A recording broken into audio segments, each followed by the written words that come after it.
নারিকেল রুই এটা যে কোনো অকেশন যে কোনো অনুষ্ঠানেই তুমি উপস্থাপন করলে সবাই মজাদার রেসিপি বলেই তোমাকে বাহবা দেবে। আজকে আমি সেরকম একটি মজাদার রেসিপি তোমাদের সাথে শেয়ার করতে চলে এসেছি। হ্যালো এভরিওয়ান, সবাই কেমন আছো? আশা করি ভালো আছো, আমিও ভালো আছি। আমার মজাদার রেসিপিটি দেখতে দেখতে আমার চ্যানেলটি সাবস্ক্রাইব করে দিয়ে নিত্যদিনের বন্ধু হয়ে যেও।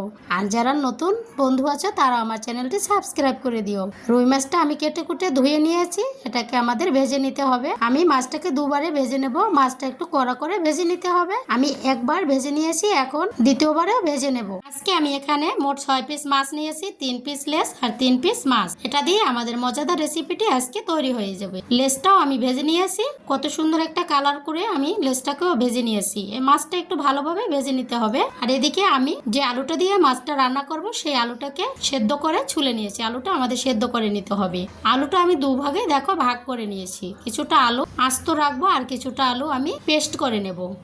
যে আলুটা আমি আস্ত রাখবো সেই আলুটা একটু বড়, যদি বড় সাইজের আলু হয় তোমরা এভাবে করে নিবে, আর যদি ছোট হয় তাহলে করতে হবে না। আমি বড় আলুটাকে এভাবে করে নেব, তাহলে কি হবে মশলা সব আলুর ভিতরে ঢুকে যাবে, আলুটা খেতে অনেক মজা লাগবে। ছোট আলুটাকে আমাদের এখন পেস্ট করে নিতে হবে। আলুটা অল্প পরিমাণ জল দিয়ে আমি পেস্ট করে নেব। বেশি জল দিলেও সমস্যা নেই, তবে অল্প জলে ব্যালেন্স ভালো হবে। এই যে দেখো আমি আলুটা কত সুন্দর করে পেস্ট করে নিয়েছি। তাহলে বন্ধুরা আমরা এখন মূল রান্নায় চলে যাব। আমি যে মাছটা ভেজে নিয়েছিলাম সেই মাছ ভেজে উঠিয়ে রেখেছি, আর যে তেলটা অবশিষ্ট রয়েছে তাতে দিয়ে দিলাম গোটা জিরে, কয়েক টুকরো দারচিনি, কয়েকটা এলাচ, কয়েকটা তেজপাতা। এটাকে দিয়ে আমাদের একটু ভেজে নিতে হবে। এখন দিয়ে দেব নারকেল কুচি। নারকেল কুচিটা আমাদের ব্যালেন্স করার সময় ভালো করে মিহি না করলেও চলবে, এভাবে নিলে রান্নার স্বাদটা অনেক গুণ বেড়ে যায় আর খাওয়ার সময় আরও বেশি টেস্টি হয়। এটা যখন চিবাবে দেখবে অন্যরকম একটা টেস্ট, তাই নারকেলটা এভাবে নেওয়ারই চেষ্টা করবে। আর এই নারকেলটাকেও আমাদের ভালোভাবে ভেজে নিতে হবে যাতে কাঁচা গন্ধ না থাকে। সব মশলাগুলোই ভালোভাবে আমাদের কষিয়ে নিতে হবে। আমি নারকেলটা ভালোভাবে ভেজে নিয়েছি 5 মিনিটের মতো। এখন আমি এতে কিছু পরিমাণ জল অ্যাড করে দেব। এই জলটা দিয়েও আমাদের মশলাটা কষিয়ে নিতে হবে। গুঁড়ো মশলাগুলো আমি এখন অ্যাড করে দেব। দিয়ে দিলাম হলুদের গুঁড়ো, এখন দেব ধনিয়ার গুঁড়ো, দিয়ে দেব মরিচের গুঁড়ো। মরিচের গুঁড়োটা একটু বেশি করে দিতে হবে, রেসিপিটা একটু ঝালঝাল হলে আরও বেশি ভালো লাগে। সব মশলাগুলো একসাথে আমরা এখন কষিয়ে নেব। মশলাটা ততক্ষণ পর্যন্ত কষাতে হবে, মশলা থেকে যখন তেলটা ছেড়ে দেবে তখন বুঝে নিতে হবে যে মশলাটা কষানো হয়ে গেছে। মশলাটাকে আমরা যত বেশি কষাবো রেসিপির টেস্ট তত বেশি বেড়ে যাবে। কোনোভাবেই যেন মশলাটা কাঁচা না থাকে সেদিকে খেয়াল রাখতে হবে। আমার আজকের সবজিটায় যতটুকু পরিমাণ লবণ লাগবে সম্পূর্ণটা আমি এখন দিয়ে দেব। লবণটা পরিমাণ মতো অ্যাড করে দিয়েছি। লবণটাকে দিয়েও কিছু সময় ভেজে নিতে হবে। মশলাটা দেখতেই কত ভালো লাগতেছে, দেখো তেলটা কত সুন্দরভাবে ছেড়ে আসছে।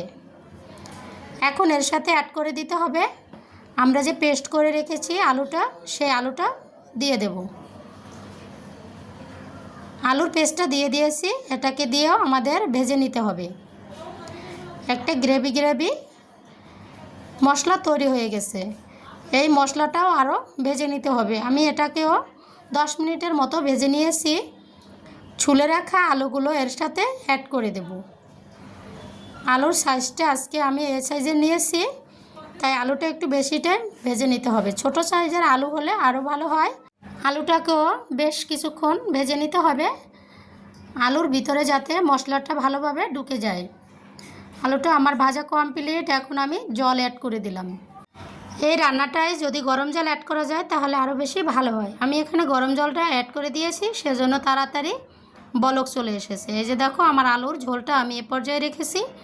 এই ঝোলটা অনেক গাঢ় হয়ে যাবে, তাই জলটা একটু বেশি দিতে হবে যাতে ঝোলটা গাঢ় হয়ে না যায়। আলুটা বেশ কিছু সময় ধরে রান্না করতে হবে, তাই জলটা প্রথমে একটু বেশি দিতে হবে। পেস্ট করা আলু, তাই জলটা ঘন হয়ে যাবে।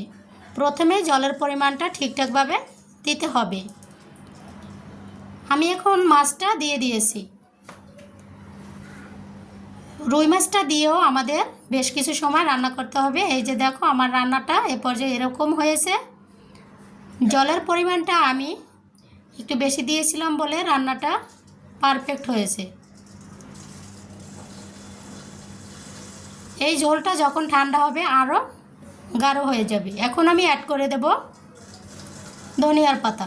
ধনিয়া পাতা দিলে এই রান্নার টেস্টটা দ্বিগুণ হয়, সেন্টটা এত ভালো লাগে ভাবা যায় না। দিয়ে দিলাম ভাজা জিরার গুঁড়ো। ধনিয়া পাতা জিরার গুঁড়ো দিয়ে এটাকে ভালো করে মিশিয়ে দিতে হবে। আমি ভালোভাবে নেড়েচেড়ে এটাকে মিশিয়ে দিয়েছি। দেখতে কতটা ভালো লাগছে। সেরা স্বাদের একটি রেসিপি আজকে আমরা সহজেই তৈরি করে নিলাম। এখন এটাকে আমি নামিয়ে নেব। বন্ধুরা, তোমাদের আজকের এই রেসিপিটা কেমন লেগেছে জানাতে ভুলো না। আর আমি এই ইউটিউবে নতুন, আমার চ্যানেলটা একদম নতুন। তোমরা আমাকে একটু সবাই মিলে সাপোর্ট করো, তোমাদের ভালোবাসায় যেন এগিয়ে যেতে পারি। আমার অনেক ভালো লাগে তোমরা আমার ভিডিওগুলো দেখো, ভিউ আসে, কিন্তু তোমরা আমার চ্যানেলটা সাবস্ক্রাইব করছো না। কেন করছো না আমি জানি না। বন্ধুরা, তোমাদের কাছে রিকোয়েস্ট, প্লিজ আমার চ্যানেলটা সাবস্ক্রাইব করে তোমরা আমার বন্ধু হয়ে যেও আর নিত্যদিনের রেসিপিগুলো দেখতে থাকো। আশা করি বন্ধুরা তোমাদের অনেক অনেক ভালো লাগবে। আর সবাই ভালো থেকো, সুস্থ থেকো।